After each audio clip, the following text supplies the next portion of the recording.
کہ آپ کی منزل ڈیفائن کرنے کے لیے، آپ سب کی منزل مقصود کہ آپ کو ہم نے پہنچانا کہاں تک ہے، اس کے پیچھے ایک ویژن ہے. ٹھیک ہے، جیسے مثال کے طور پہ ماشاءاللہ اس ادارے کا ایک ویژن ہے. وہ ویژن یہ ہے کہ آپ لوگ ذمہ دار شہری بنیں، آپ لوگ پڑھے لکھے نوجوان بنیں.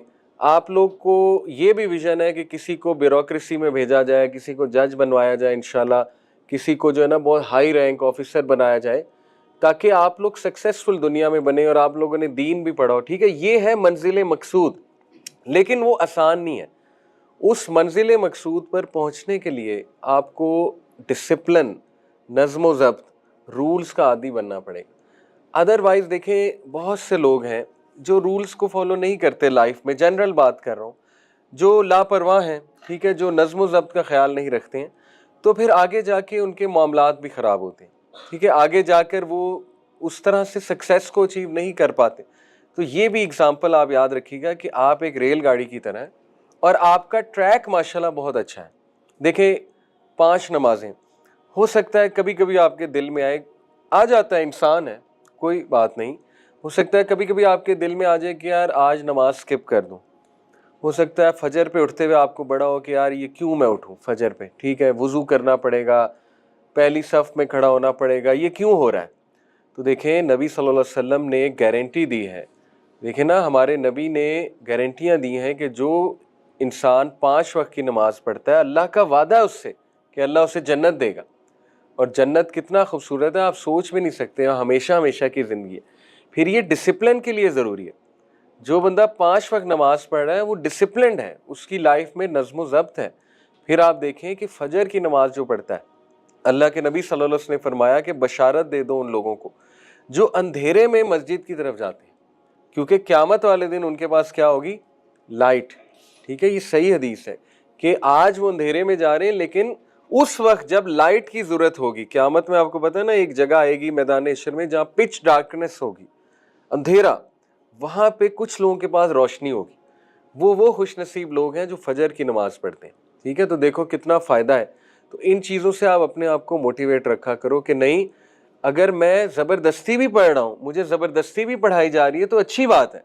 بہت سی چیزیں زندگی میں زبردستی بھی کرنی پڑتی ہیں. ٹھیک ہے، تو آپ اپنی موٹیویشن کو ڈکریز نہ ہونے دیں. نماز بہترین ہے نظم و ضبط کے لیے، یہ منزل مقصود ہے.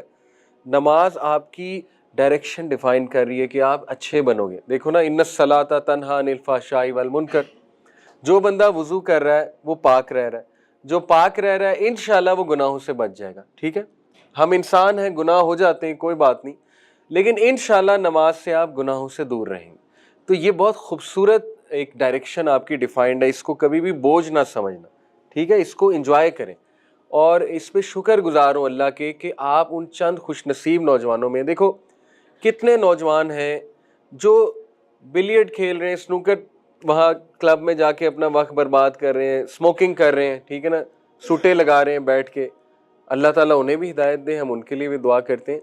لیکن آپ خوش نصیب ہو، آپ قرآن پڑھ رہے ہو، آپ ماشاءاللہ نمازیں پڑھ رہے ہو بیٹھ کے، آپ آپس میں کھیل بھی رہے ہو، ایک اچھا وقت گزار رہے ہو، آپ کو یہاں کلاسیں دی جا رہی ہیں، اسکل سکھائے جا رہے ہیں. ٹھیک ہے نا، آپ کے اوپر کچھ لوگ ہیں جو آپ سے محبت کرتے ہیں، اور محبت میں کبھی کبھی سختی بھی ہو جاتی ہے، کوئی بات نہیں.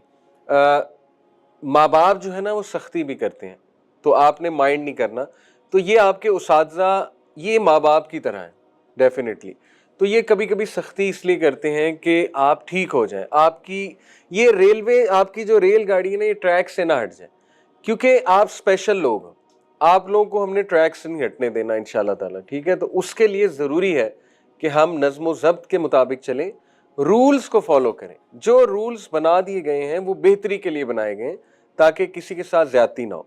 میں نے آپ کو مثال دی، سورج دیکھو اپنے وقت پہ نکلتا ہے، دنیا ایک سپیڈ پر گھوم رہی ہے، اس سپیڈ سے زیادہ نہیں ہو سکتی. ٹھیک ہے، پھر ایک سوال اگر میں آپ سے پوچھوں تو چلو آپ کا تھوڑا نالج بھی چیک ہو جائے گا. یہ جو پینے کا پانی ہے یہ ہم تک کیسے پہنچتا ہے؟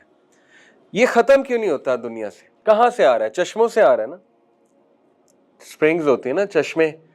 وہ چشمے ختم کیوں نہیں ہو رہے؟ ان میں بار بار پانی کیسے آ رہا ہے چشموں میں؟ جی ویری گڈ، بارش کی وجہ سے.